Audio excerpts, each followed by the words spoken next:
Fling golf fanatics around the world, are you ready? Welcome to the show that kicks in the door to the biggest World League Fling golf season yet. This is WLF Unleashed with the Hardcore Harveys, the official podcast of the 2026 World Fling Golf League Pro Tour. We're diving headfirst into the 2026 season, from the 4 major tournament events that define champions, to the regional battles where legends are born, to international pride on the line in the Britain's Cup. You want the inside scoop on WLF? We've got player interviews, venue breakdowns, and exclusive updates straight from the WLF commissioner himself. But we don't stop there.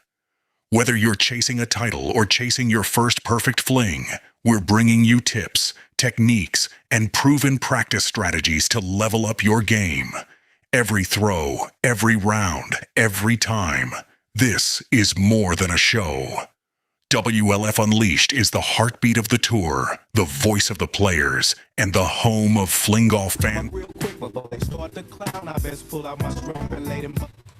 All right, welcome to WLF Unleashed, the podcast. Sorry we're a little bit late. We had some technical difficulties trying to get some videos to load. Everyone's shocked by that, I'm sure. My technology prowess is unprecedented, so I'm sure everyone is shocked by that. But yes, so we got it now. So we are obviously we're happy to be here with you tonight, and we got a great show. We got a lot to get to. I always think we're not going to have enough to talk about, and then I send my wife the show outline, and she's like, it was supposed to be shorter tonight. So we're going to try to keep it shorter. I'm trying to be an hour. So can we just start snapping at you? You need to be the time police. Okay.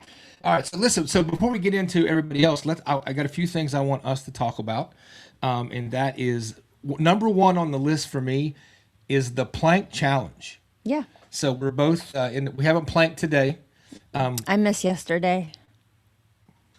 I did, I will admit it. So I'll just go an extra day. I'll just bump up a day. That's disheartening. There's no tired like teacher tired. Oh, here we go. We're back to school now. And I'm a little bit grumpy. You are grumpy. Like I almost wonder whether I should even have you on the show tonight. Well, I'm here now. So you are here. All right. So what are we up to time-wise for tonight? So after the show, if we had more time, I was going to set up another camera and we were going to plank to open the show. Oh, yeah? Yeah, so maybe when we get back from the time will be too long then. So, But we do have plans to do video in Britain. We are going to do it while we're there, and we're going to do some videos. But yeah, so what time are we up to tonight for the plank challenge? 1:30. Oh, that's 90 full seconds. Yeah. I'm to the point now where I'm going to have to probably do some different varieties of planking, like the elbow thing. My elbows get to hurt. That's why I don't like. That's why I do high planks, because my elbows are not a fan. So we're going to be mixing it up tonight. But anyway, I do want to shout out Britt Hammond and Britt Marie Fitness, Balanced Britt Marie Fitness, for doing the plank challenge. It's actually been kind of fun. It is, and I actually just signed up for her to be my personal trainer. Putting a pin in it until we get back from. That's too bad. And we get back from Europe, because I will definitely not be. That's too bad for you. Yeah. Because I have a feeling I'm in for it. Yeah, I got a feeling she's probably not. She's not kind, but like the training's not kind. I mean, it shouldn't be. Yeah. Anyway, all right. So plank challenge, we're doing good with that. And then I want to talk a little bit about, we went down, been 2 weekends ago now. Yeah. Since I just got back from Texas, but 2 weekends ago we went down to the ever wonderful Capon Springs Farms, my very favorite place in the world, to get number one. We got 48 gallons of water. Mm-hmm. So we took every jug we could find. We got 48 gallons of water, and then while we were there, the Highlandiers had a practice session for our upcoming battle in September with the Keystone crew. Yes. It is the Allegheny Armageddon coming up there, and I like their swagger, because like really talking to them, I feel like they kind of think they're just going to roll into Capon and it's just going to be like an easy walk in the park for them, and that we don't have a chance. Not if I played like I did at Capon. Listen, you did play. So you did. You showed. I was +3. You were +3 for the day. Like you played really well. Anyway, so if Keystone Crew, if you're out there anywhere listening, it's not going to be a walk in the park. You're going to have to. Oh wait a minute, there we go. So Aqua John's with us. He's giving a shout out to the Highlandeers. But yeah, so it's not going to be a walk in the park for the Keystone Crew. We got some plans on how we're going to battle and at least make it interesting. Yeah. And then so up next, then we talked about while we were at Capon, Aqua John had set up a really nice venue for the ESPN debut of the Low Country Open. And there were a lot of people like, there. I was shocked. The room was full. Yeah, I was shocked how many Capon guests that he must have promised them like extra apple crisp or something like for. But Apple crisp. Yeah, the room was full. Everybody was there, and of course it didn't happen. We got bumped to like Little League girls softball or something. Extra innings. Well, it was banana ball and then the whole thing. But yeah, paintball and I was, everything but fling golf. I was actually surprised that I felt like folks were legitimately disappointed. Yeah, they were. They wanted to see it. They were asking lots of questions though. That's true. And then Aqua did play some clips from previous things. Yeah, I don't remember what he showed, but yeah, he did show, and they were able to ask some questions about. I think it was San Diego. Oh yeah, it was. Yeah. Yeah, I think actually it was Scantron when he wore the all green outfit. He was like green on green, and like he made the final putt, and he did like the roar for the win. But I don't know what year that was. He'll be on here later. He could tell us. But yes, anyway, so we did that. But what I really wanted to share was a behind the scenes tidbit, because I've told a few people this, but I remember when we first found Fling Golf on TikTok, as of all things. Like, I can't believe that's how I got into this, was TikTok.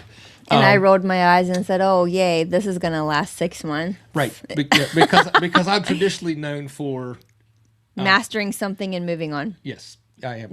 But anyway, so I found it on TikTok, and then I started digging on YouTube and found a bunch of videos. I watched a bunch of Kenzo's videos, and then I watched a bunch. Actually, I watched all of Tim Durr's Theory of Fling Golf videos. And kind of gave us the idea of what was going on. And the one that helped the most was when he talked about the different types of fling sticks and all that business. But yeah, so then I ordered a stick. And I remember right after that right after I ordered the stick is when I found the long fling contest and would have been probably one of the San Diego or one of the events that ESPN covered a couple years ago. And I remember looking at you saying, "That's why I'm doing this. I'm going to get on ESPN." Yeah, you did. And so, like the whole reason for all the chaos was so that I could get on ESPN. So we've checked that off. Mission accomplished. We've checked that off the bucket list. So we're officially been on ESPN. So that's just a cool backstory there. Not that anybody cares, but my only beef, besides the fact that they didn't air when they were supposed to, is that they didn't show the shot. Yeah, that was my only. I mean, that was literally the whole point of them waiting. Yeah, because that was a cool story too. Real quick, here we go down a rabbit hole. Real quick too, I remember. So if you don't know this story from Low Country Open, ESPN was videoing, and I am in the 18th fairway talking with Cutter because we're getting ready to go up, and I think I had a 6 or 7 shot lead. I don't remember, but it was like. I was definitely going to win. Mm-hmm. So, like, it wasn't a question of that. We were standing there talking, and my phone rings. And I'm like, who is calling me in the middle? The Commish. So I look down, it's John Prulidge. I'm like, what? What in the world does he want? So I answered, and I'm like, hello?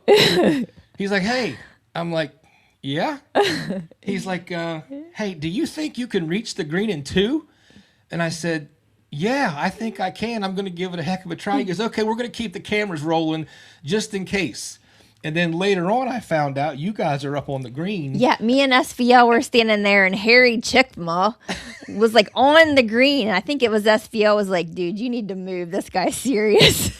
Yeah, and and you dropped it right at his feet. Harry Chickma didn't want to move. So anyway, but so that was the only thing like that. I thought they did a great job. I very much appreciate they got most if not all of the interview afterwards with me and then with Britt.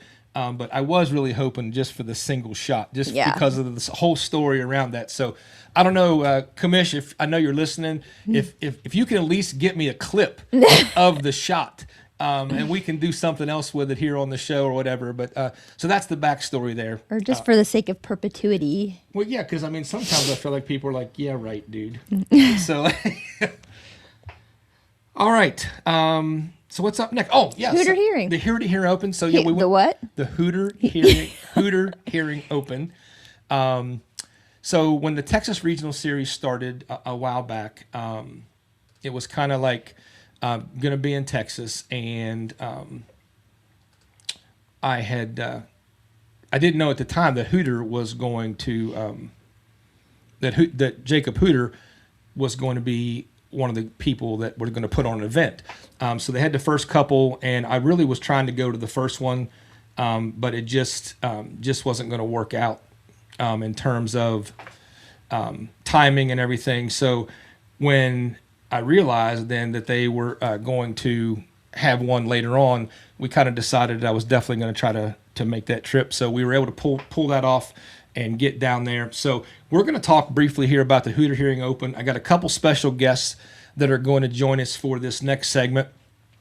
And our first guest, I'm looking forward to a lot because it's the first time that, other than just kind of at I think half of a practice round in South Carolina, that I ever actually got to play with and actually got to ride in the cart with Partee or Titus Harter, part of the Harter Brothers, or you call Tater 1 and Tater 2. Tater 1 and Tater 2, as you call them. So we're going to bring to the show right now and welcome first-time guest Titus Harter. So Titus, welcome, man. Oh, hold on. My bad. I got you unmuted now. Welcome, Titus. Hey, good to be here. How are you, man? All doing good.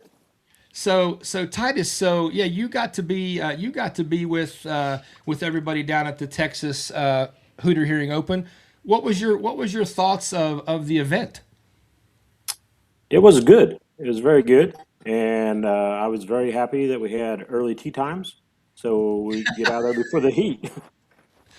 Are you saying that it was a little warm? A little, yes. All right, so I got a couple pictures here. The top picture is a picture of the field from the Hooter Hearing Open. I thought for a regional event, I think what we have 31 players. Yes.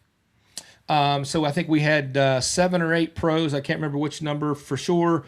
I think there were 6 women, and then there was a mix of men's pro and then also pro-am, and then masters also had a strong field as well.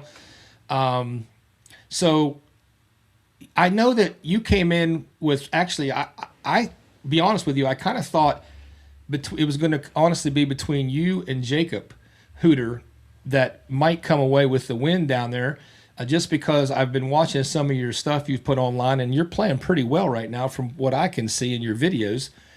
But what exactly happened when you got there that caused you a huge issue? Well, it was actually before we got there. We went to go pick up our rental car, and I was walking around the rental car to take a look at the inspection of it, and I stepped off a curb and tweaked my back. And I had this sharp pain every time I turned a certain way. And then to compound it, then I have an 8-hour drive down to Waco. So I tried to go Friday.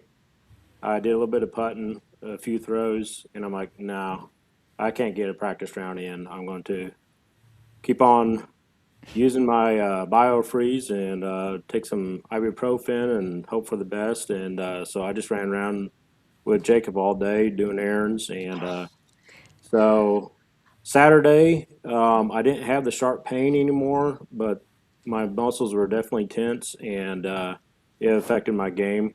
I know usually my 120 shots are right on, and I tried that twice, and both of them came up 20 yards short just because my muscles were tense and everything. And everything was left and right, and it just was a bad day on Saturday. Sunday, I felt a little bit better. Had a few more birdie looks, but I could not buy a birdie for anything. Yeah, so I've got some specific questions for you about Sunday because I got to play with you Sunday. And first of all, I want to say it was awesome to get to play with you. It was a great fun round. You did like that. I did. I talked about getting to play with you a lot when I got back. But so we deemed you on Sunday the king of 7-foot par putts because like all day Sunday Emphasis on made par. yeah, but like you also didn't make a single 7-foot birdie putt. No, no. So what do you think the difference was? Because I mean, anytime you had to save par, it was like money.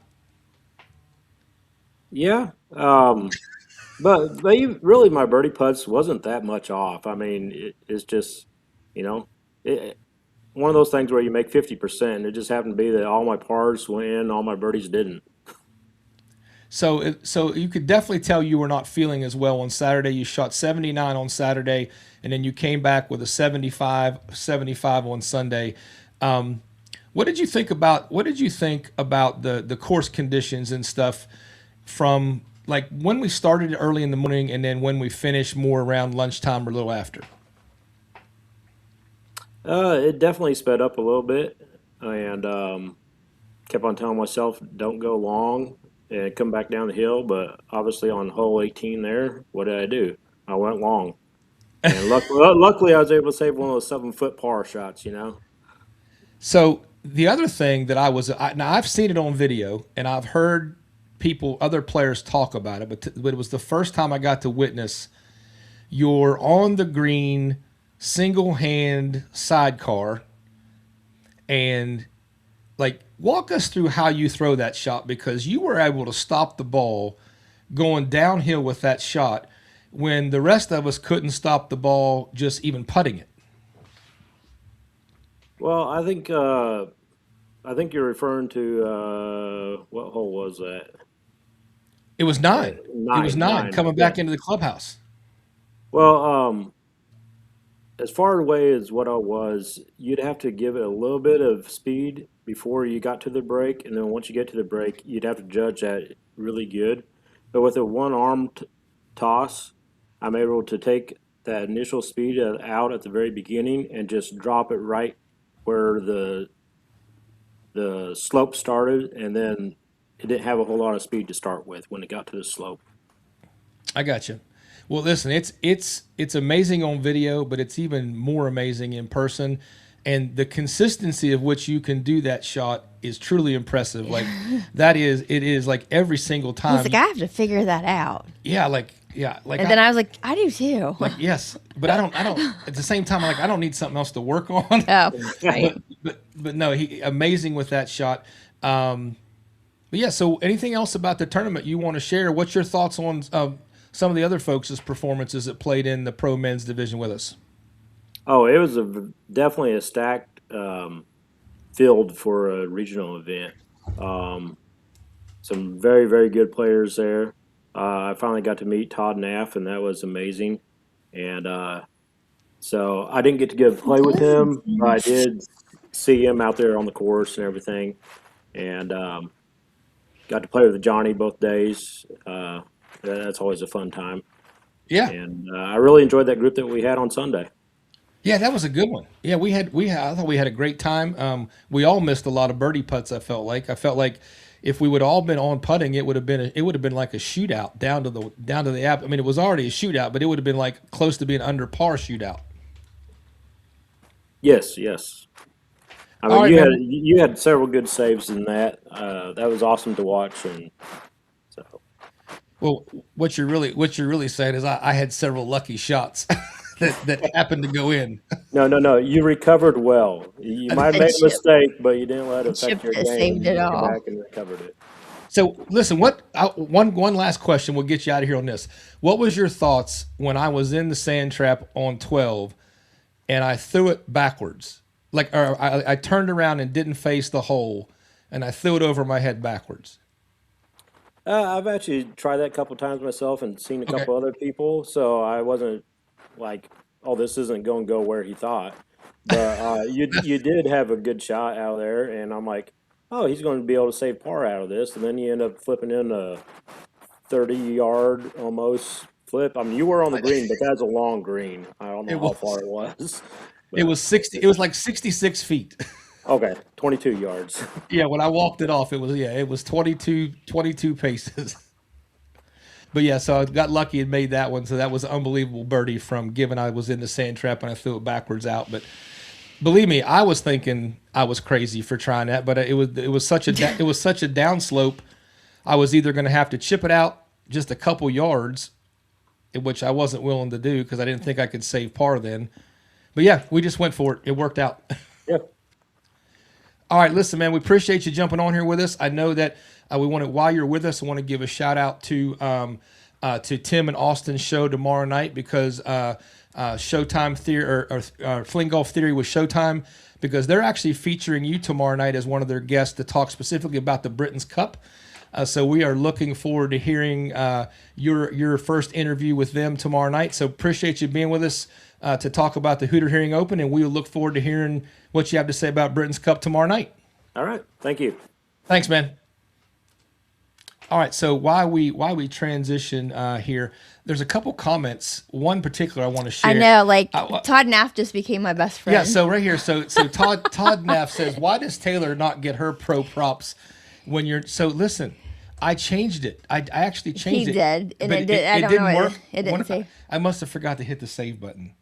Musta. Yeah. But Todd, listen, she was actually in the she hasn't played through the Texas series yet, so the rankings there are a little bit different because like you and I are considered. I would be a pro or an amateur there. Yeah, Todd and I were considered amateurs in the Texas series, so we're not sure. We're not sure if or when we'll ever lose our pro-am status there, but yeah, he's definitely one to he was always asked me about that. Let's see here, we got Daniel Perdome, that shirt in the top photos. Oh yeah, so cool fact about this, he played golf shirts that matched his golf balls. Oh, so the print on his golf shirt actually matched his golf ball. So if I can real quick see, this is how the show ends up going forever. You're like, yeah, who are we going to blame? Yeah, so right here, this bright shirt here was the color in of the front row. No, not only the color, but like the speckle pattern and everything. Oh. Like the ball and the shirt matched. So, well, that's fancy pants. Yeah, it was pretty cool. So all right, so here we're going to let's get back here, and we're going to bring on our second guest for talk about the Hooter Hearing Open, and that is none other Mr. Obie. Obie himself, backflip birdie.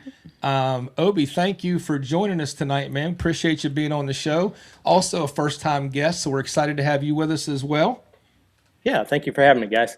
Absolutely. Look, he's repping out. I know, right? I should have worn my USA hat. That's terrible. Yikes. I don't even know where it is to get it for you. I know. Anyway. All right, so Obie, Texas, the Texas Regional Series, the Hooter Hearing Open, you honestly, Saturday, we're all messaging each other like this thing's over. Like in the first 9 holes, you were 2 under. I got to be honest. At the end of Saturday, I was like, "Oh, Obie's taking this one home." So Obie, tell us about your Saturday, man. Yeah, so Saturday I started out pretty hot. Had a couple birdies. I think 3 and 4 started out with birdies, and then just kind of played solid after that. I was 1 under at 9, feeling pretty good, but that back 9 just tore me up. So playing with Jake Anderson, the back 9, he kind of turned it around as well. So we had a very good, battle out there on that first day. Yeah, so let's give Island Hopper a shout out because I had to actually apologize to him at the end of day 1 because I didn't even realize what had happened because I stopped watching the score. Like I kind of got frustrated with missing some putts and I felt like I was already taking myself out of the whole thing. And we're going to talk about that later, dear. Just be patient. You'll get your chance. But yeah, so I kind of stopped watching the score. And when we came in, I'm like, is Obie still 2 under? And they're like, no. Like he and Jake and Todd Naff are tied. And I'm like, what? So tell us a little bit about what Island Hopper did there in the second half of the first round Saturday. Yeah, if I remember right, I believe he was 4 over on the front nine. So he did have a couple near misses, just very small here and there. But that back nine, I mean, he had a lot of birdies. I think he had 3 birdies on that back nine. He shot 2 under on the back nine. So when I was watching him shoot that hot, man, I don't know if that made me go off or what, but it was pretty cool to see him do that. But in the same sense, I couldn't buy a par. So, how did you feel about the course conditions? First of all, the course was amazing. I don't mean like the course was in poor condition. I was most shocked by the difference from when we went off at 7 and by the time we started finishing between 10:30 and 12. Yeah, I mean, definitely a lot. It sped up a lot with that heat, and just the downhill putts. Like I think some of the other people mentioned, just brutal. So I told myself, don't go long, don't be uphill. And I mean, I caught myself up there way more than I ever wanted to be. So Yeah, you it said was, the same thing. Yeah. So I felt like if we could have all, because I felt like we were all saying very similar things when we talked after the rounds, that if you were above the hole, you were just hoping to save par. yeah. I mean, it was very difficult putting down. You kind of almost, just guessed at what you were doing as far as speed at that point. And then sometimes I would even leave it short because I'm like, I don't want to run it too long. And then at that point, you're just asking for trouble.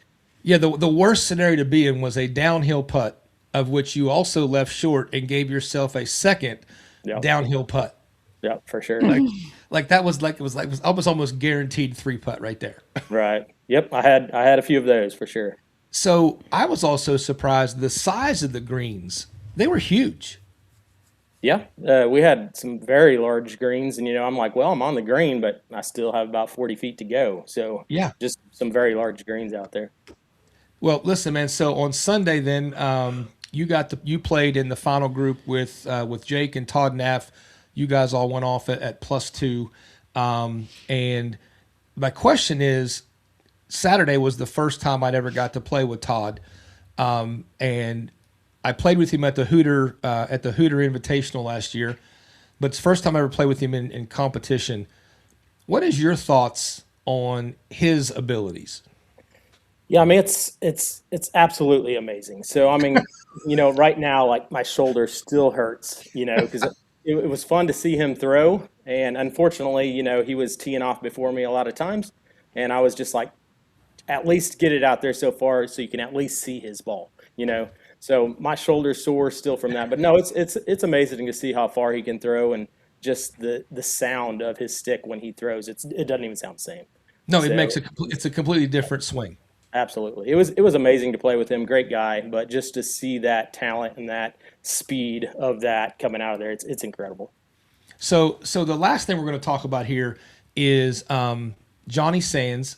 I know you were in the group behind us, Yep. but on Sunday when we came to 17, we kind of got jammed up where basically we were all kind of stacked up on the tee boxes together. And so if you don't know this, 17 was closest to the pinhole for the pro men. Yep. And the hoop man threw a dart. Like he threw one in there like it was honestly 3 feet. Wow. And Yeah. and we're all thinking, okay, the hoop man, he's like, I'd really like to win this. Because he had just missed a couple. So yeah, real quick, the hoop man, you and I talked about this previously. He probably actually should have won this thing. He had so many birdie putts. Like he put himself in such great position all day long Sunday, and I'm talking about underneath the hole, 6 to 7 feet away for birdie looks, and he burned the edge of the hole. Like I don't know how some of them didn't go in. Like I did basic physics. I don't know how they didn't go in. But he just he missed so close time after time. If he'd have made half of his birdie putts, he would have probably won this thing. Yeah, I mean, I can imagine. I mean, I feel like I was in that same thing, like you said. There were several of them just near misses, but I can imagine him missing those, and he probably got a little upset. I would say, I don't know for sure. Yeah, I don't know. He might have got upset. I don't know. There's no video evidence. That's right. All right, so on that same hole then, so shout out to Hoot Man, great event. You put on an awesome event, Hooter. And again, I still think you probably should have won it, but the putts just didn't go in for you. But then on 17, you throw one to 3 feet, and then Johnny Sands steps up and throws one. He bounces it short, it hops on, and it rolls up. And if you remember, the wind was blowing right against us. It was blowing right in our face. So it was blowing the pin towards us. And when we got up there, we realized the entire pin was actually leaning in the hole. And his ball rolled up and hit the pin and just bounced off to 3 inches. And we really believe if the pin would have been upright where the wind wasn't pushing it, we think it would have went in for a hole in one. And like, so he took Hooter out of the closest to the pin. And then unfortunately, Hooter also missed the 3-foot birdie putt. With which then we all watched him walk over to the 18th tee by himself. He didn't want to ride. He wanted some alone time. He probably just needed to think about that. I've done that. So, and then also, just so you know, we were coming up 18, and I had stopped looking at the leaderboard because I had kind of melted down a little bit on like, I think it was like, wasn't 10, it was 11, hole 11, where I thought it was one of the easiest holes on the golf course. And Gonna be honest, that's where I quit watching for a while. I double bogeyed 11, took a 6, and just I melted down. I texted my wife some stuff, and then she started yelling at me on the phone. But anyway, so I stopped watching the leaderboard. I had no idea, and I told her my only real goal, to be honest, was just to either be tied with Hooter or somehow beat him, just so I could have like a little bit of fun bragging rights with him. And so I get up there and I par 18, and some of the other Masters guys come down and they're like, if Obie doesn't birdie, you're going to win. And I'm like, what? Like, I had no idea that you guys had dropped a few strokes behind us, and I had picked up a couple. But then, so coming down 18, you had a chance, right? You were close. Yeah, so I was actually one behind you going into 18, and I did miss a 4-foot putt on 17 as well. Very similar to, Jacob. I mean, I was right there at the pin, just missed it about an inch to the right. But I didn't know your score either. I knew Jake and Todd was one behind me, so I was feeling pretty good about that. But he goes, "Hey, do you want to know where Jeff is?" I was like, sure, why not? And he goes, he's one ahead of you. And I'm like, oh, okay. So I'm like, well, let's see if I can get a birdie here, right? So I threw it in on my second shot. I was 12 foot below the pin. Imagine that. I'm like, all right, 12 foot for a birdie, and just went past about 2 feet. So, It was what it was, No, I was totally oblivious to the fact that had even transpired. And my wife called me, and she had sent me some corrective suggestions. I call it tough love. She had sent me some tough love, telling me to get my head out of my butt and stop feeling sorry for myself. Wow. So she calls me right after I finished, because I guess the F popped up like for final score on Golf Genius. Yep. And she's going, well, what do you have to say about yourself now? What do you have to say now? Like, I don't have me. And I said, what are you talking about? And she's like, what do you mean, what am I talking about? She goes, you just won. And I'm like, no, Obie is still playing. Like, nope. And apparently you guys were done but hadn't put the scores in yet. So gotcha. I saw it first. So it was the weirdest congratulations phone call I've ever gotten, because she was yelling at me as she was congratulating me. Yelling is a strong word.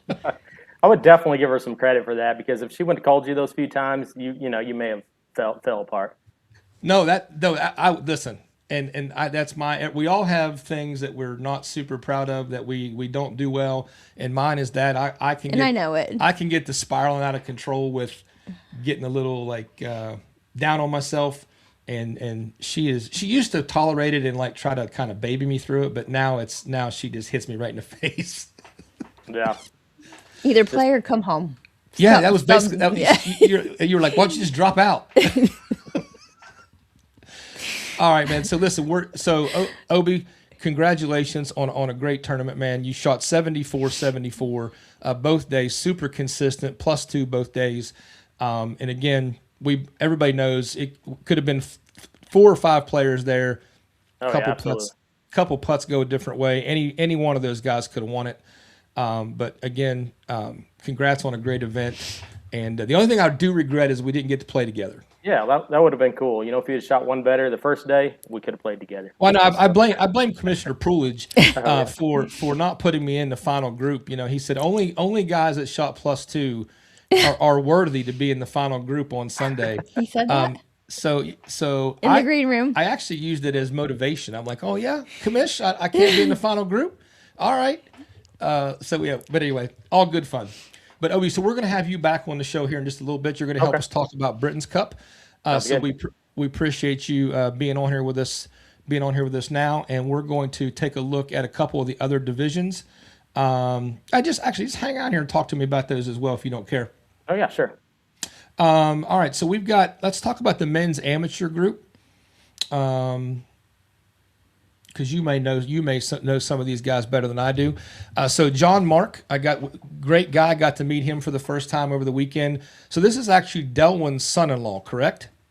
I don't know him too well. I believe that is correct. Yeah, I think it's Delwyn's son-in-law. And then Tommy Vohas was in second there. Dan Pardome in third. Justin O'Neill, Eric Cantu. I mean, he played basically one leg. He had a torn meniscus in his knee. Yep. But anyway, so those guys put on a show also, and John Mark was super excited to get the win in the men's amateur division. What's his handle? Birdman? Birdman. I don't know the backstory to that, but is Birdman. And then in the women's division, Mamacita came and she put it on them. Finished at +21, and then Joy Hooter, of course, the sponsor, one of the sponsors of the event of Hooter Hearing Open, finished in second. And then Kimberly Engelman finished Ozone Kim. She's the one who had the oil in the bag, right? I believe, yep. 03 or whatever it was. And then Susan Cagle, shout out to her. It was her first event. We had kind of given her a hard time at the last event about why she wasn't playing in Pennsylvania. And so she played, and then Laura Scott finished in fifth.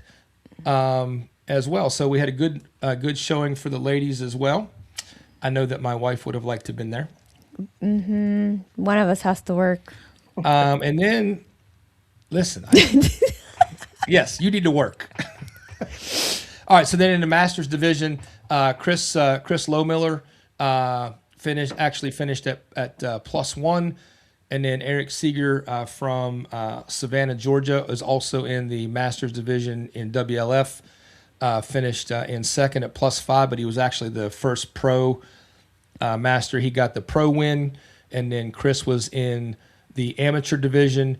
And taking nothing away from those guys, but I do want to mention that the guys that were playing in the amateur division were still able to count Reggies.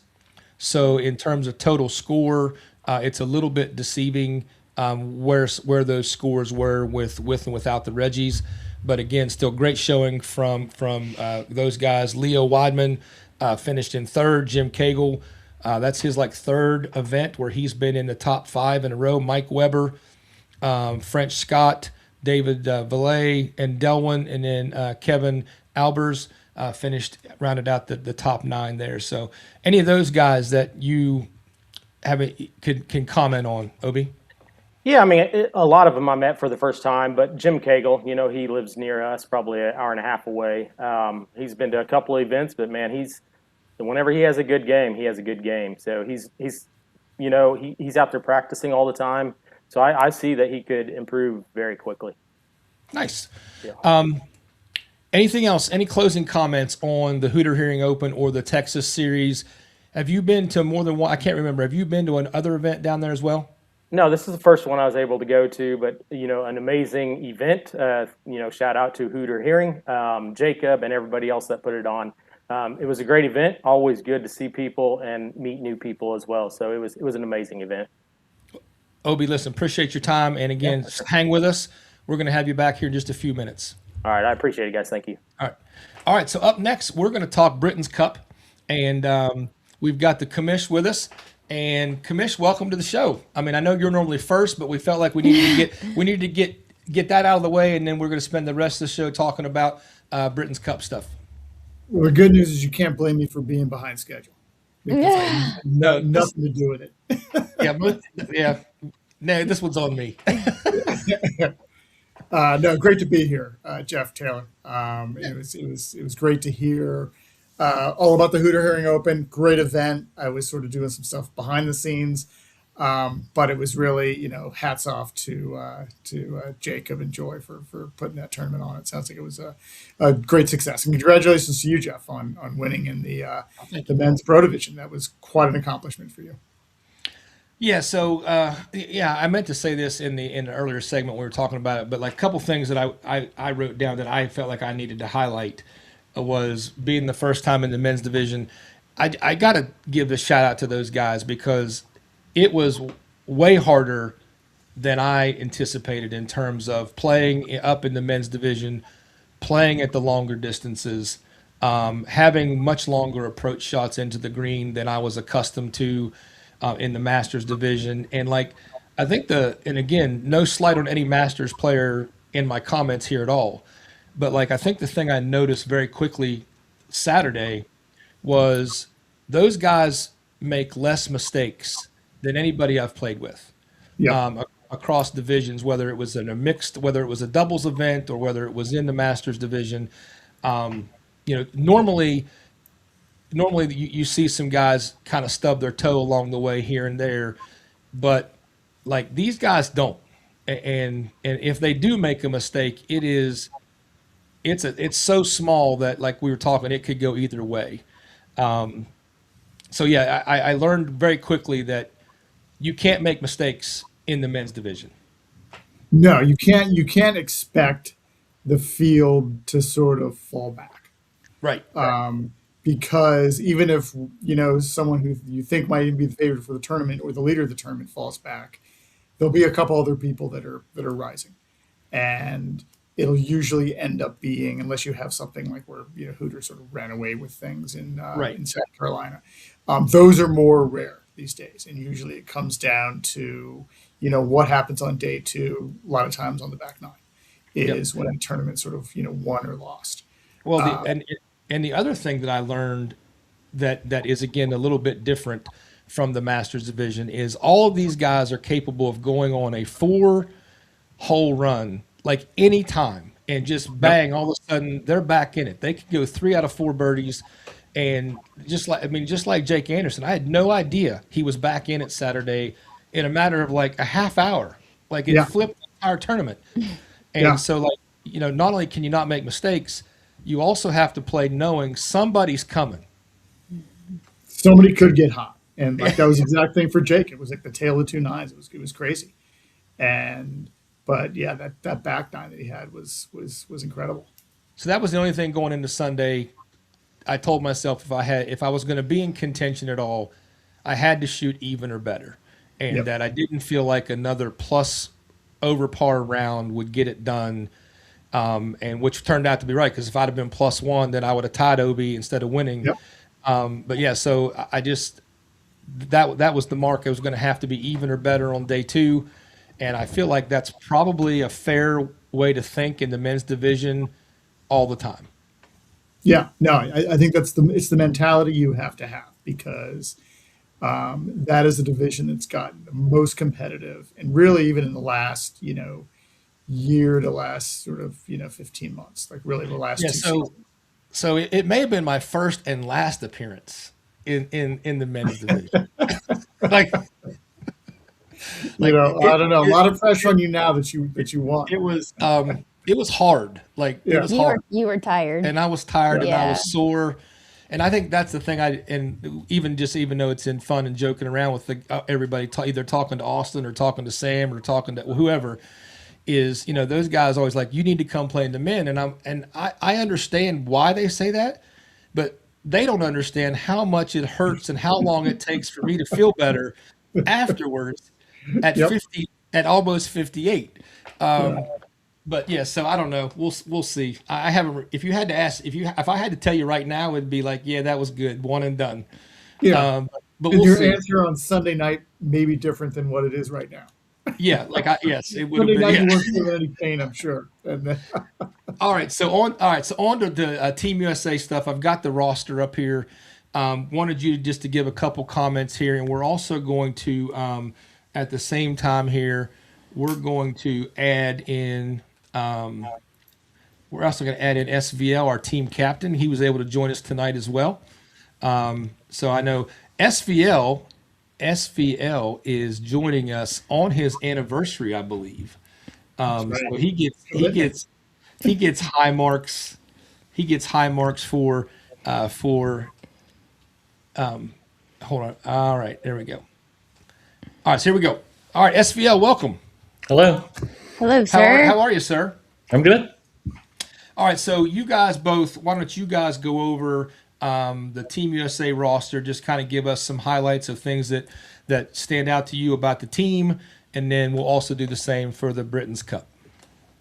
Yeah, I mean, I'll start off, and then I'll hand it over to the captain, who can even get into more depth here. But you look at this roster, and it is a murderer's row of talent across every division. You've women, you've got your top 3 players. Masters, you've got your top 2 players, and then throughout with all the men, it's they're all top 10 players. A lot of experience there.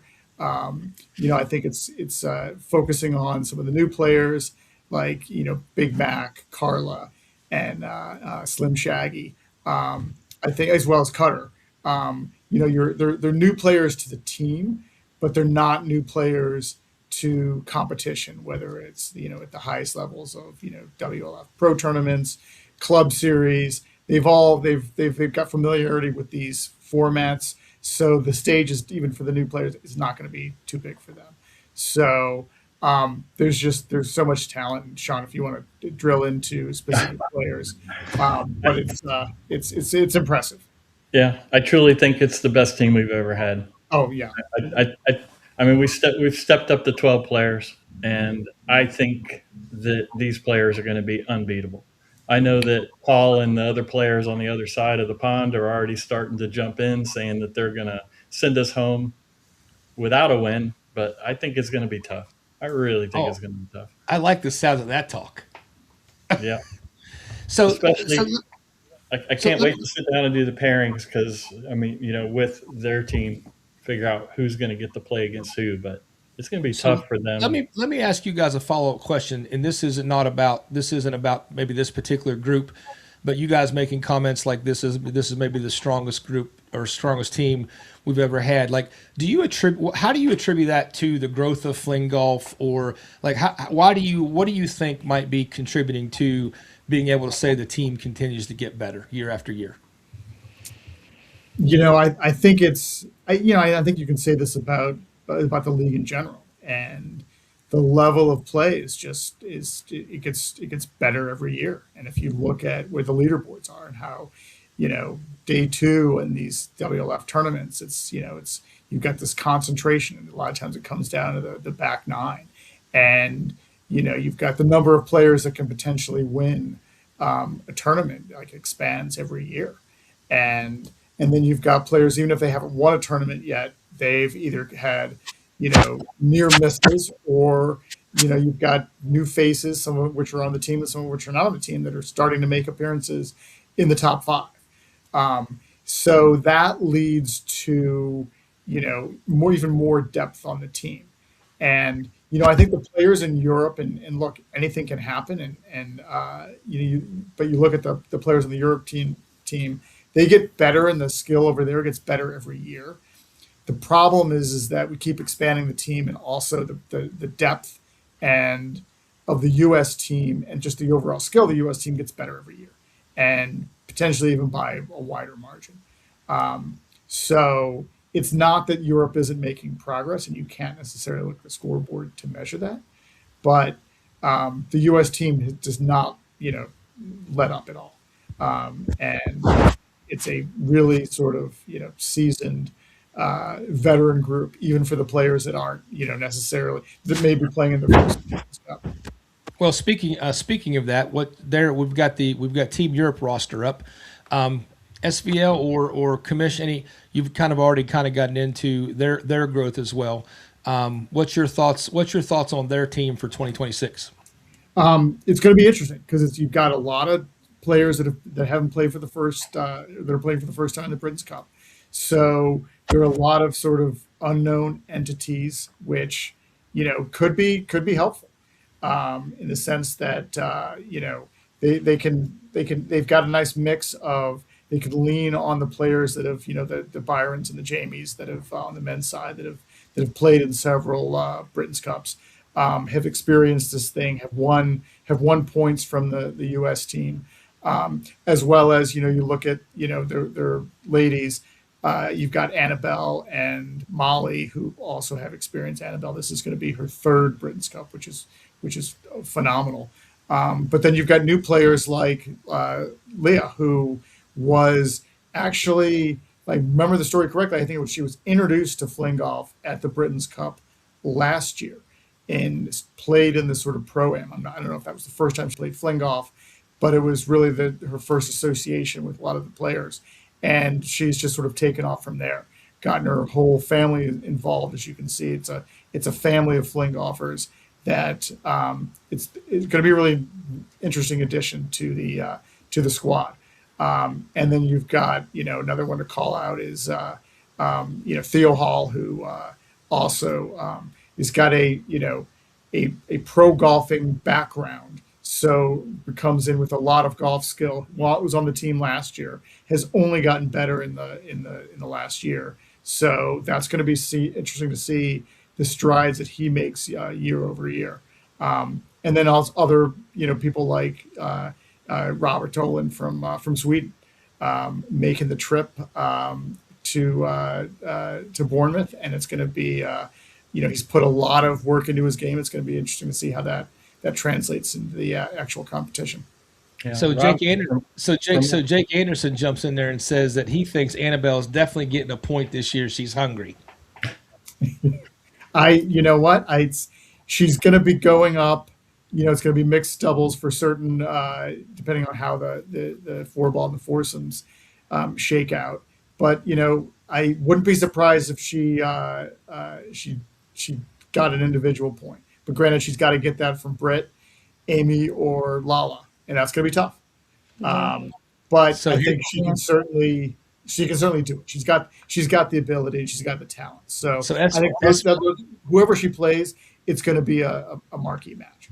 So Captain SVL, here's an interesting request here from Jake Anderson. Also, he says, I only have one request: Paul versus Austin.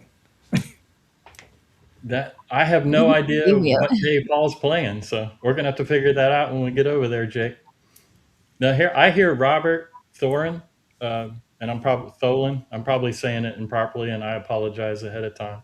I mean, he regularly shoots par or under par, so I think he's going to be very competitive. And 3 years ago, Annabelle played like a seasoned player. I mean, very composed for her age, and I think she's going to be tough to beat this year. But I know the ladies aren't going to, it's going to be Lewis, something to watch.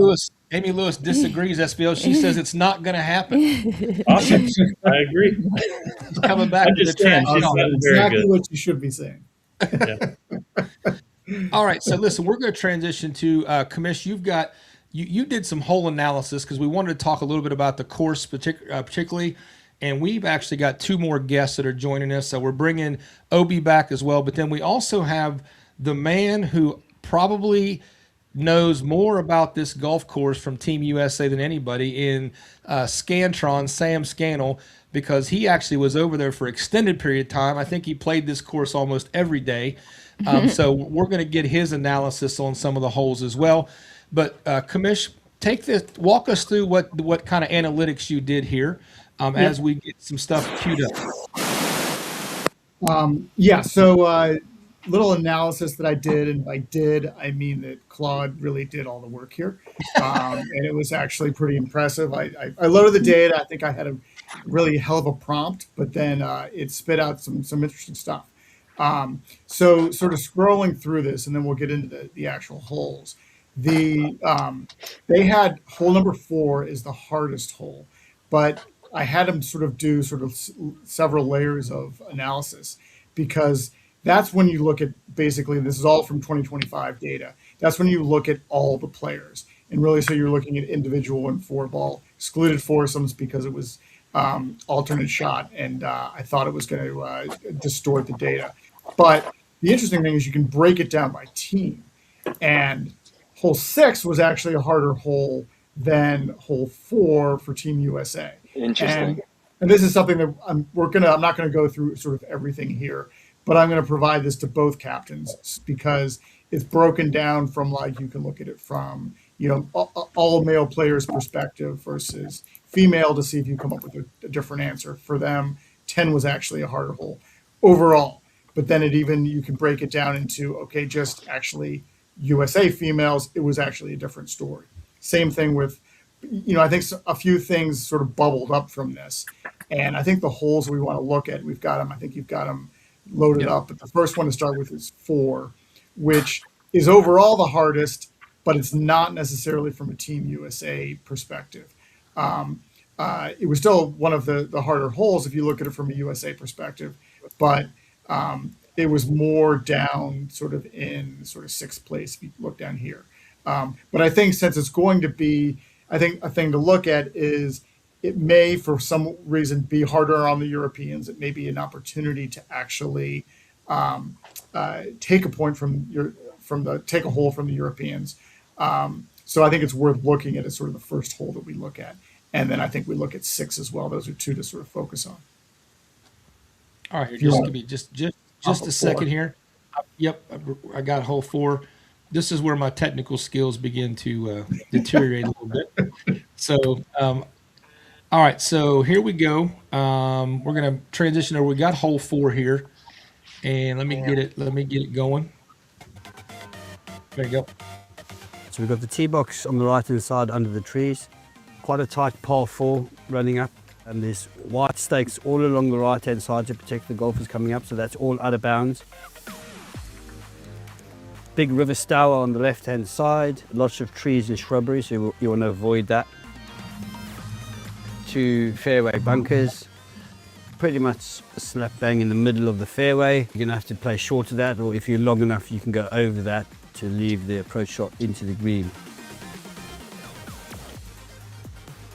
A very, very tough approach shot coming into a very small green. But because it's a short hole, your second shot shouldn't be too long, so it's definitely gettable. That's Byron, isn't it, John? Yeah. That is Byron, yep. All right, so let's get these 2 former veteran players in here. So based on the hole description and your previous experience, Sam, jump in here and give us your in-depth knowledge. Yeah, it's actually funny we're picking this hole first because the first year we were there was a little controversy that we had to call Alex over to get an official, like, is this ball out of bounds or not? So, yeah, that right out of bounds is tricky because it's a small landing area where the farther throwers can throw it to. So just if you're going full throw, it's risky. So it might be one of those layup tee shots because, like Byron was saying, it's not the longest hole. So you can still reach the green. It'll just be a longer, harder approach shot if you don't risk it on the tee shot. So, Obie, what is your memory of this hole?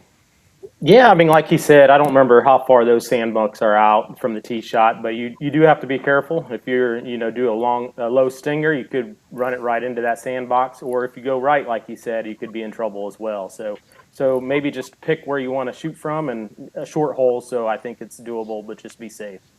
Yeah, and there's room to the left of those bunkers, but off the tee box, it's very, like, there are a lot of bushes close to you, and then it kind of opens up. Yep. So, you definitely want to see your landing place a couple times and try it.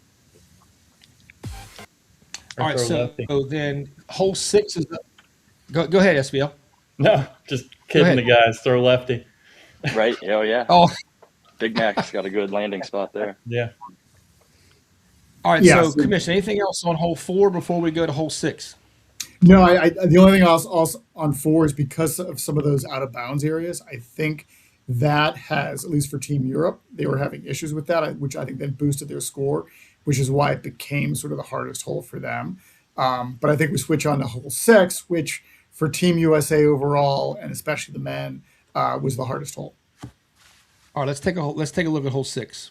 It's a very interesting layout. Super long par 5 now. This is stroke 1, which means it's the hardest hole in the course, hole 6. The fairway is protected by 2 trees initially as you start. You can see the first one's just a little bit on the right hand side. Then you've got one slap bang in the middle of the fairway, which affects the shorter hitters, but if you can get over the top, that's the ideal. Then there's a long stretch of fairway, which is a good 230 yards, which then comes up to 3 trees that run across the fairway, which protect the approach shot to the green, which leaves you about 70 to 100 yards in. Then there's a bit of up and down terrain as the approach is onto the green, so you do need to get the ball all the way up to the green if you possibly can. There's no bunkers protecting the green, but again, it's not a massive green to hit. The only real trouble is there's trees behind the green, and the green slopes off of the back, so you don't want to go long on this hole, that's for sure. All right, so what's our thoughts on hole 6? So yeah, he was telling there are 2 big trees looking at it from the tee box. There's a big one right on the right that you can kind of throw over if you have that quick height and distance. But if you can't, you got to stay left of that and throw it right at another big tree, like right in the middle of the fairway. So you got to stay even further left of that or kind of go in between the 2 trees. But it's a tough tee shot. And if you get in the wrong spot, it's a long hole. Obie, what do you think? Yeah, I mean, on this one, it is a long par 5, and I don't think there's any reason to try to be a hero off the tee. Like he said, No. Just get a good placement shot off the tee, avoid those 2 trees, and then get a good second shot in. So listen, I do have one comment I want to pull up real quick before we jump in to the next, because this one's directed at Sam. It's specifically, Jake Anderson wants to know, which holes did Byron win against Sam last year? I actually don't remember. I know I went birdie eagle on hole 2 and 3, and then that was about it. We just kind of tied everything. It might have been a par 3 on the back. I'm not sure. I don't remember. All right, well, listen, Jake Anderson has a question, and I'm going to save, because there's actually a specific segment in our show here as we wrap things up here in a little bit that is about his exact comment. So, Jake, I'm not avoiding your comment, but it's going to be perfect segue into the last segment we're going to do. So, all right. So now we've looked at a couple of the trouble holes. Commish, what are we going to look at? Are you going to put back up the analytics, or do we need to do that? No, I mean, I've got them. I can just talk to them. If you want to Okay. go into, do you want to switch to easiest holes? Yes. Which holes should Team USA look at, kind of flexing their muscle and count on scoring? Yeah. So the first one to put up is hole 14. And this one is by far the easiest scoring hole. And I think one of the reasons for that is this is the one hole that it's traditionally on the course a par 4, but we made it a par 5 because of where we put the tees. But it's certainly a scoreable par 5. So it's going to be interesting to see. This is where you're really in a match. It's sort of perfectly positioned to either help someone close out a match or help somebody come back, because it definitely has scoring opportunities. So if you've got that video, I don't want to jump you there. Nope. Get that ready to go. Let's look So at here, hole so 14. here's a look at hole 14, which should be one of the scoring holes for Team USA. Right, we're here on the 14th hole, the second hardest hole on the golf course. What? Very, very tough, long Because par it's a four. par 4. There's quote not unquote. all that much fairway to work with initially, but then it opens up after about 200 yards or so. So for Fling golf, straight down the tubes. Then it dogs off to the left. The approach to the green, there is a sloot that runs all the way across it. And then the green is, you're working all the way uphill to get to the green. There's a bunker on the right-hand side of the green, which it's got a small chair to the green. Very, very tough green to hit. And it slopes away from the green all around. So accuracy on this hole is absolutely vital. Uh-oh, hold on. Let me get back. Yeah. So if we kept this as a par 4, it'd probably be the hardest hole. Yeah. It was when we switched it to a par 5 and moved the tees back that it became more of a scoring hole. All right, so Sam and Obie, what's your thoughts on this hole, and what's the strategy to make sure that we win this hole? If you hug the line left and reach the corner, it's pretty much 180 yards in. But if you're too far right on the tee shot, it's just a traditional par 5 now that you're not going to be able to reach. But it's gettable in 2 for the longer throwers. So Obie, given your distance off the tee, how did you attack this hole? Yeah, like Sam said, I mean, if you kind of stay towards the left side, I mean, I was maybe throwing pretty close to what I'm throwing now last year, and I was able to reach that sand bunk that distance on my second shot. So, I mean, it's definitely reachable if you stay to the left half of the fairway on your tee shot, and then you have a 180 to 200 in, so it's not too bad. So something neither one of you have talked about yet, and before we get into the last scoring hole we're going to talk about, neither one of you have talked really about the greens at all. Like let's take a minute and talk about the green setup and putting and stuff. I wouldn't say there's anything crazy. They were pretty straightforward. Yeah, like it didn't seem How very do they roll? fast. Yeah. Couple big greens, couple small ones. Yeah, I wouldn't say it's like, oh, these greens are crazier than any other course. So I do remember that the Britain team putts whenever they're on the green, they're putting from anywhere. 99% of the time. Really? Yep. Is that just how they traditionally practice and play, or I believe so. Yeah, Just because they've got some really strong putters on their team, and that's what that's what they like to do. So, Obie, I think you're traditionally considered a pretty good putter on tour. Like, what was your thoughts on putting? Yeah, no, I really thought the greens were in good shape. Like they rolled pretty true. Not a lot of greens with a lot of slope. I mean, they did, like number 18 had quite a bit back to front. Yeah, a couple. But there was a couple out there. But for the most part, like he said, it's, pretty flat. I really like the speed of them. I would say they might be just a little slower. They were definitely slower than what we had down there last weekend. So, I mean, I really like the greens out there. Yeah, and the first year we were there, they had that kind of disease on them. But last year they were nice. Yeah. So for folks who obviously are not going to be able to go over and see for themselves, what would you compare them to in terms of maybe a course on tour that we play? Sam, do you have one that you can compare it to? I don't know. I feel like Delaware pops into my mind really fast, but I don't know. I'd have to think. I got you. Okay, I didn't know if there was something you'd be like, hey, this is kind of like Capon, or this is kind of like Pennsylvania, or whether something jumped off at you. Not as fast as Pennsylvania, but it's not as slow as Capon. In between. In Fling and putting, yeah. All right, so give us one more hole to talk about. The other hole is 16. It's a par 4. It had a smaller sample size because it didn't include any matches that had already been closed out. But it was interesting. It was sort of consistently one of the scoring holes, even with that smaller sample size. I think this is one where players are going to want to take advantage of this, especially if you're getting to hole 16 in a match, it's going to be a tightly contested match. So a lot of times it can come down to 16. All right, so hole 16.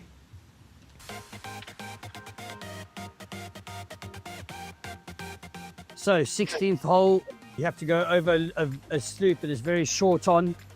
Then the fairway runs up the right-hand side. It's a bit elusive because there's rough down the left-hand side, but still space, you'll still find the ball. There's a bunker slap bang right in the middle of the fairway. Long carry to get there, but anywhere short of that bunker would be perfect for fling golf. Then there's an approach which is about 180 yards all the way up towards the green. There's 2 bunkers on the right-hand side, but they're very short of the green, about 25 yards away, so it shouldn't be too much of a problem. Another very big green, so multiple pin placement possibilities, and there's space all around the green, so one of the easiest shots coming into a green. All right. Obie, you go first this time. What's your thoughts on what's your thoughts on this hole? Yeah, so I mean, like you said, it's pretty wide open. The only way you can get in trouble is if you happen to go long into that sand bunk off the tee or something. The other two sand bunks aren't really in play, unless Sam, you might go in that sand. I've been in it. But just those other two sand bunks aren't really in play unless you go short right. So just pretty basic hole, pretty gettable, and if you stick it close, it's easy birdie.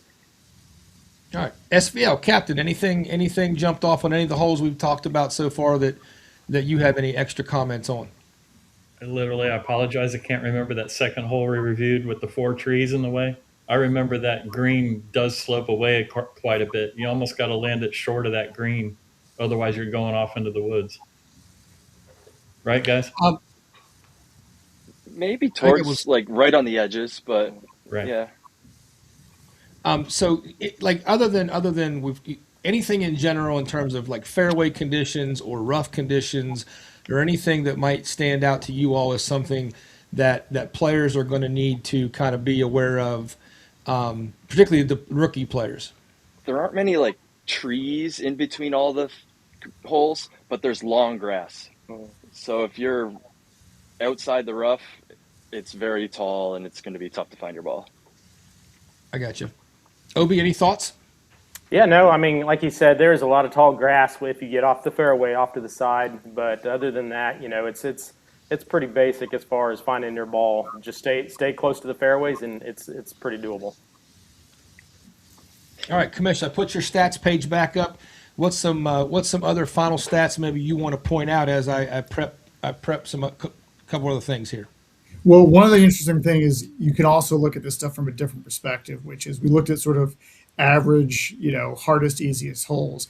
But this shows you actually what holes decided were the most sort of decisive in terms of not halved, and they went one way or the other for either team. So you've got 14 in there. Not a surprise because I think a lot of that was Americans being able to birdie that shorter par 5.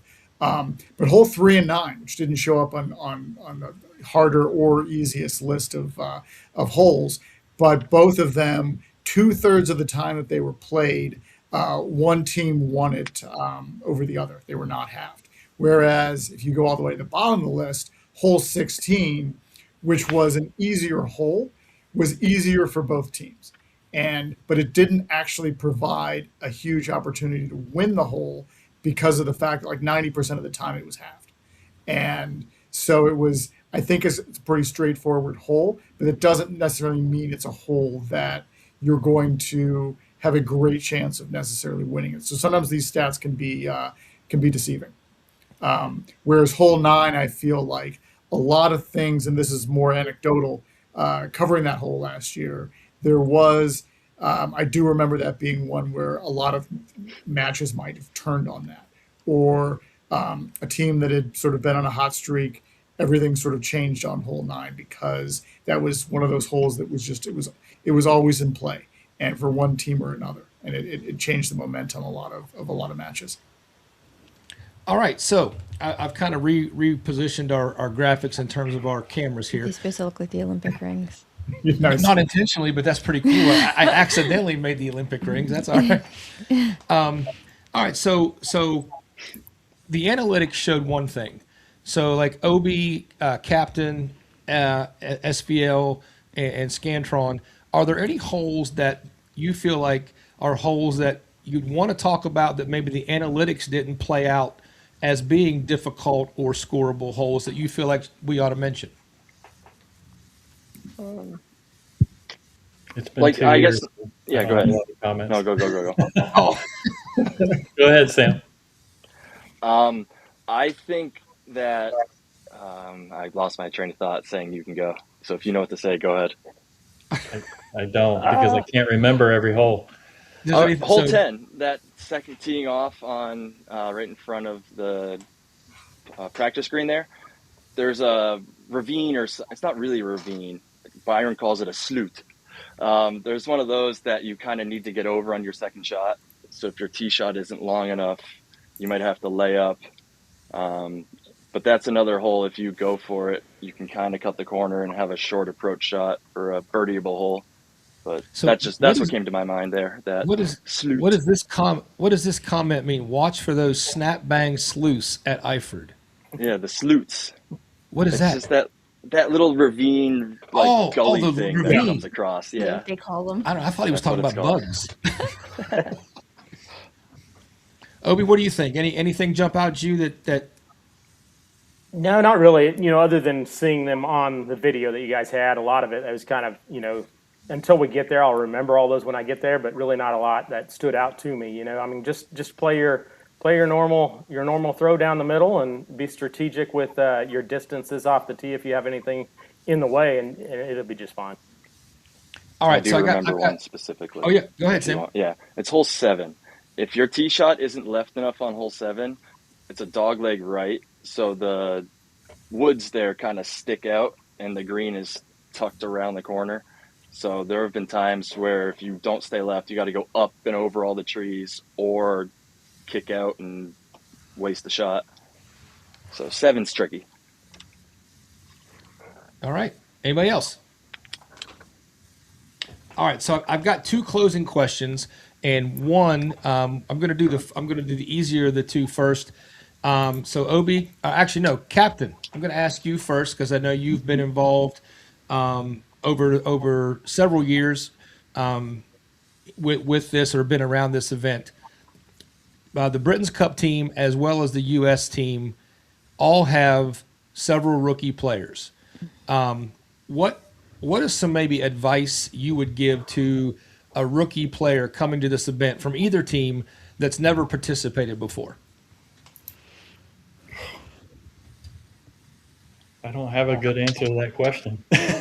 Other than you talked about a little bit earlier in the segment that playing against the other players, you just don't know. They're right there behind you. I mean, you just can't make mistakes. I got you. You have to be on your game. And match play is totally different. It's so different. It doesn't matter whether you get a bogey. You can't think about that. But if they get a double bogey, you've won the hole. So the score doesn't matter. It's about beating the team that you're competing against. All right, Obi, what's your thoughts? What advice would you give to rookie players to this event? Yeah, I mean, I think, just somebody newer, maybe not newer, but being in some competition like this, like you said, just play your game. Don't, try to be a hero and, hey, I have to get a birdie to win this hole.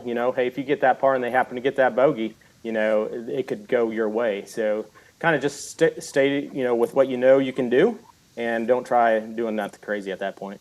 Exactly. All right, Scantron, big finish. What advice would you give rookie players? They need to go to Creams. Nice. No, just enjoy the trip. Go out into Bournemouth. Go to the pier. I got to be there an extra month, so I feel like I'm semi-local. Yeah, go experience England. We don't really have much time in London, but we might have time on Saturday to go do something when we're not competing. Just enjoy it. It's a vacation with some fling golf. All right, Commish, same question to you. I think I'd basically say relax.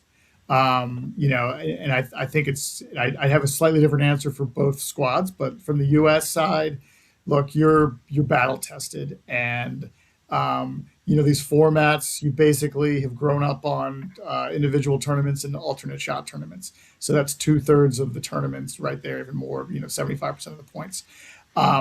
The 4-ball is a little different in the sense that, you play off your partner, and you want to, you can optimize off of that, and you want to sort of ham and egg it to really play to your strengths. But to a certain extent, like you shouldn't totally overthink this stuff. And like Obi said, I think playing your game, knowing when it suits you, and then certainly when you're in the team things, knowing when to take risks and not to take risks is what match play is all about. But, from the USA perspective, you're there for a reason. So I think relax and have fun with it. From the European side, I would say relax for a different reason, which is you're the underdogs. And so go out and have fun, and you can take risks and see what happens. And the worst thing you can do is overthink and have the mental part of it hamper your talent, your ability. All right, so we're gonna finish. We're gonna finish this this episode of Unleashed with something that I remember from whenever I got up in the middle of the night to watch you people last year, and You did. and I remember getting up at like 3 a.m. because that's when the Facebook Live started. I was like, I'll catch the replay. Yeah, she wasn't. But anyway, and it goes back to. So I'm going to pull up Jake Anderson's comment here because it's related to my question. Team USA question. What's your gimme length for Team Europe? And my what I want to talk about in this segment is the art of conceding putts in this format, in this environment. Something I noticed watching as a new Fling golfer, and particularly new to this format, was some of the interesting strategy that I think I saw on the videos of some putts being quickly given and some putts kind of being, and then like maybe 10 or 15 seconds later, it was like, okay, pick it up. But like, so I got a story about that. Yep. so let's talk about Byron was standing over a putt. It was maybe 3 feet, and Austin and I. This is when he and I were going against Byron and Jamie, I think. Byron's about to putt. He like almost in his backswing. Austin's like, "That's good, you're good." So it was like he's literally about to putt. He goes through the motions, everything, and then you're good. So that's the mental game. Yes. So Obie, as a player last year, like what was? Did you have a strategy, like personally or as a team? Did you guys talk about the art of conceding putts? Like, how did you guys approach it last year? Yeah, I mean, I think we just kind of talked about it from the beginning. Hey, if it's 2 feet, 3 feet in, we're going to go ahead and do it. So we didn't make it anything crazy, But if you need to, you might have to look at it and do something different, So Sam, do you remember there being any type of strategy between either like front nine, back nine? Like on the front nine, maybe it was a little quicker to give a putt, but then on the back nine, maybe things changed when the match was maybe a little bit close. Like, was there any type of gamesmanship? Yeah, you might want to give someone a little longer of a putt early, that then maybe they remember that and give you one later. Or you can try to coax the other team. That's good, right? You're going to give me that? You really want me to putt that? So, like, you can play those mind games too, but yeah, you got to figure out what's good for you. So captain, the tricky putt, let them see it. From the team captain perspective, do you have any thoughts on how you would want us to approach the whole concession of putts strategy? I think it definitely comes into play. I think the biggest play when you're doing the team event is 4-ball, because if you've got like a long birdie putt and your partners put it right next to the hole and you're guaranteed the hole, the other guy should go for it. So there's a lot of strategy that goes into match play that there wouldn't be in individual play. I got you. So was there ever a time, this is really for Obie and Scantron, was there ever a time where you just had a gut feeling a guy was going to miss, so you didn't concede the putt? Maybe not off the top of my head, but yeah, there might be that vibe where he's been struggling with some previous putts and you want to see him actually make one, even if it's probably one he makes 9 out of 10 times. Yeah, I got to see this one. Yeah, I mean, I think there was a couple for us. We, if they were up above the hole putting down and we saw how they putted downhill, I do remember a couple times we're like, no, let's go ahead and finish this out. So, but you got to be careful though. I don't like to give putts that will win them the hole, even if it's like a foot and a half. I want to see you beat me. I'm not just going to give you the hole. So, I got you. Little things like that, but that might get under their skin. Maybe that's what I'm trying to do. All right, so Commish, your thoughts on you've watched from behind the microphone several times. Yep. This how did you see this playing out? I saw a lot of this, and it was always interesting because for me, hole number 1 is always the tone setter hole, and either side can sort of take that advantage. And I saw it happen, some very different results. I saw times where like first hole it was not conceded, and sometimes it was made or missed, but it was, I could see the other team's reaction, and it was like, oh, it's going to be like that. You're not conceding that. Well, okay. And if you don't concede that putt on the first hole, like it could come back to haunt you. and it's gonna be a battle all day. Other times it was, you're basically buying yourself goodwill. That doesn't mean you should necessarily go and concede a long putt on hole one because of that, but it does set a tone, and you may want to set a different tone. Like, from the European perspective, if you're the underdog but you're confident in putting abilities, it may be that you don't want to concede a putt on hole one and make the U.S. team, make that 3-4 footer, and see what happens, and let them know it's like, you're going to have to earn everything out here. So, and then it obviously evolves over the match, so that when you get in the back nine, especially in a close match, then it becomes, there's a lot of strategy to it. And one non-concession means like nothing is going to be conceded for like the rest of the match until it's over. So you've got to think about like sort of what message you're sending, and really like where you feel the momentum is, and where, because there's, and I think you had the perfect sort of lead into this, Jeff, which is there's an art to it. And it's, I think you can decide like what, having the match be more or less contentious, does that suit, where that team is in the match, where that individual is in the match, and sort of, off of that, go accordingly. At the same time, I don't think we didn't have a lot of areas where it was like a really ridiculous, 3-inch putt wasn't conceded, and someone's just being Sure.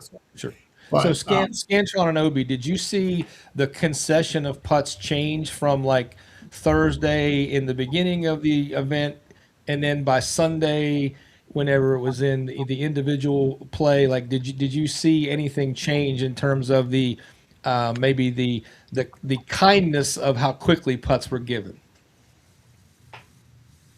Go ahead. Yeah, no, I mean, I don't think I really saw that particularly, but it might have happened in certain matches. I really didn't see it myself on any of ours. Yeah, I couldn't say either way or the other that, giving all the pucks at the beginning and nothing at the end. But no. All right. Last question. We're going to finish up here. Obie, what are you looking forward to the most? I think just getting to hang out with all the Team USA members on top of their team as well. Just an amazing event every year. I love all the WLF events we have here, but going into those, it's a little different.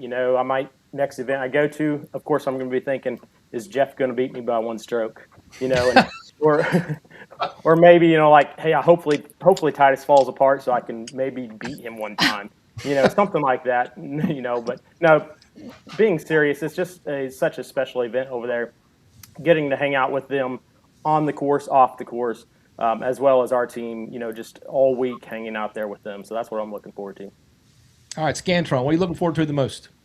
Yeah, kind of what he said. You almost have more fun off the course than on the course.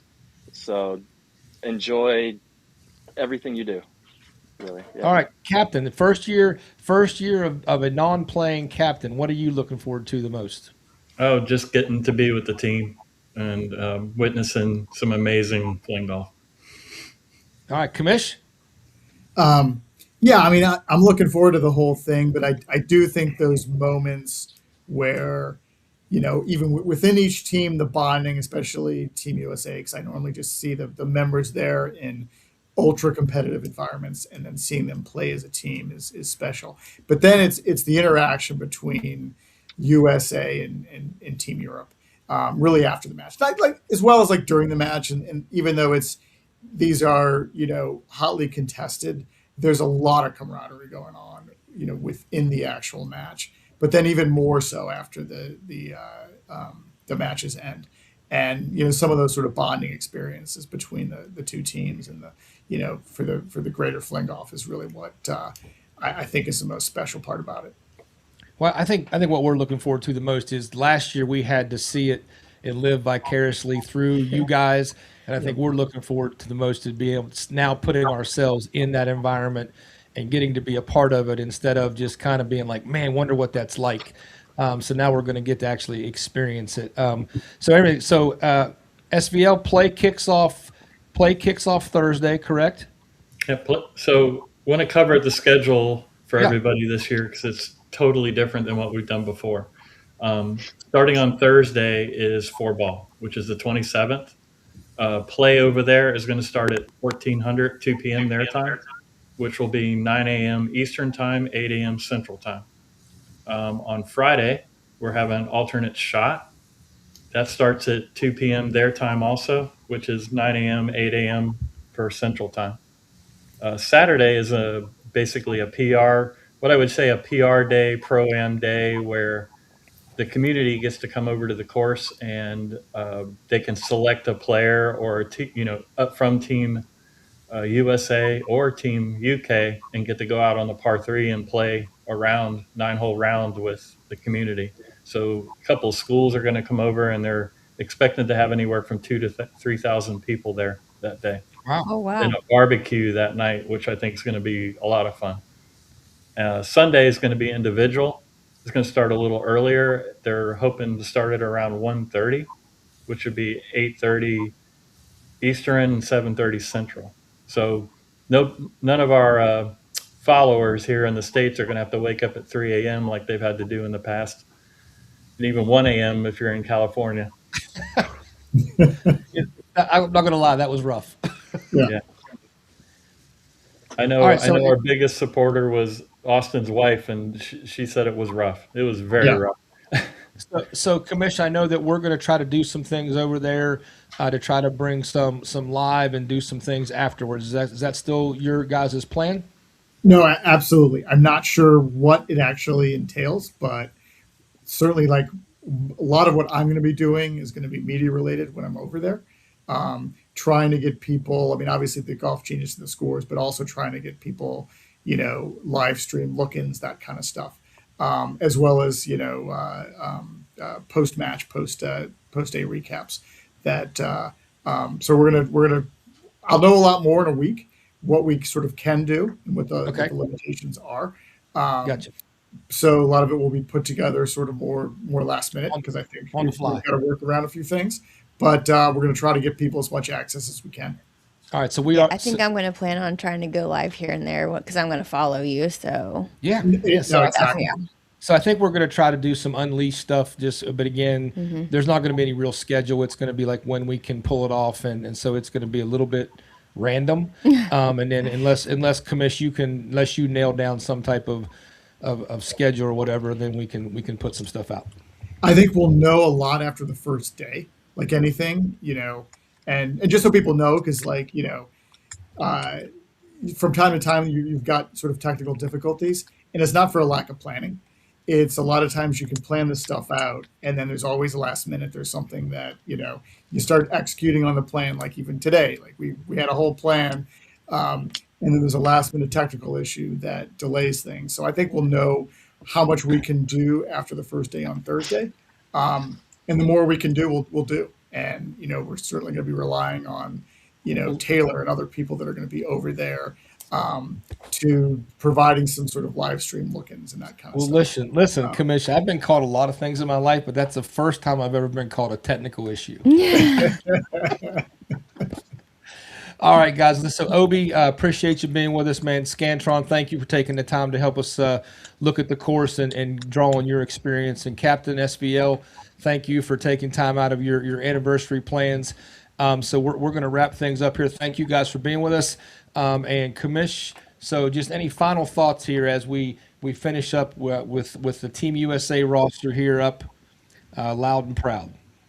No, I mean, I think it's going to be, once again, it's going to be a special event. And, I hope people tune in, and we're going to hopefully provide a bunch of different opportunities to check in. But also once again, a shout out to the entire Fling Golf community for, both sides of the pond, for supporting the sport, and in particular in the U.S., all the people that supported Team USA and the fundraising efforts. This is the sort of culmination, and this was what it was all for. And I can't thank everybody enough.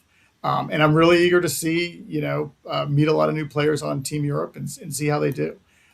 Because the minute I get off that plane, I'm Switzerland, and I'm rooting for both sides.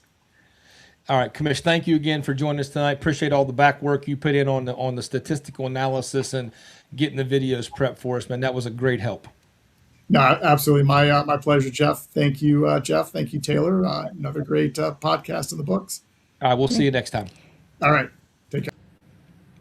All right, babe. So Hey, that was the fastest one yet. I know we were close to an hour and a half. It was just a couple minutes. That was my fault. We started late. Well, that's true. It's still the time's still the same. Yeah. All right. So again, we're looking forward to going. I know next I week. can't. I had parent teacher conference tonight, and I told every single parent, listen, I'm not going to be here for 2 weeks. I don't know what to tell you. So You're ready to go. I'm ready to roll. Well, again, we're super excited, and thank you again for, as always, how much you support me in this, and I thank you for even when I'm mean. I thank you for the tough love on Sunday. It really did make a difference. It really got me to snap out of the funk I'd got myself in. And so really it's our win because because I mean I don't think I would have come out of it. I was really you were deep. I really you were deep. I really went deep in the negativity. So but thank you very much, everybody who's tuned in tonight. Appreciate you tuning in. Thanks for all the comments. Jake Anderson, thank you for contributing so much tonight in the comments section. Alex, I wanted to give you a shout out for the Fling Golf Youth Podcast as well. That you have started. Just keep up the good work, man. Love your enthusiasm. It was great to play with you at Capon, and look forward to your next episode as well. And guys, don't forget tomorrow night at 7, day after ours. Fling Golf Theory with Showtime is doing an episode also on Britain's Cup. They're going to have a couple more team members on their show, and they're going to talk, I think, more about the experience of being over there and what there is to do, and the experience of experiencing another culture. So I'm looking forward to seeing how they approach it as well. So again, tune into their podcast. They do a great job over there.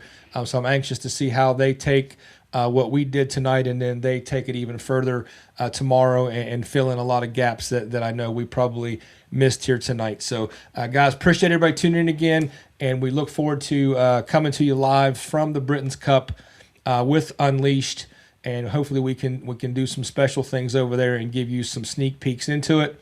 Again, thanks to everybody at the Hooter Hearing Open. Thank you, Joy and Jacob, for an amazing event. Thank you for everything you did for the players. Appreciate also all of the Texas Regional Series players. I mean, what a supportive, awesome group of people down there. They were genuinely excited to see us there and participate. And shout out, listen, I don't want this to come off wrong, so nobody misunderstand what I'm saying here.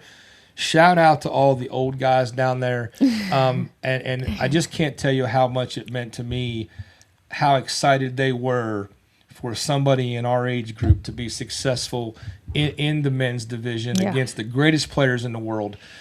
These guys are truly, and again, like, I don't by no means think that it was that we just went down there and just beat everybody. Like, you did not. There's a lot of you things, worked for it. There's a lot of things that went our way and could have easily went the other way. And Obie could have won. Jacob Hooter definitely could have won. Todd Naff could have won. He's won those down there before. If Titus doesn't get hurt, Titus could have won.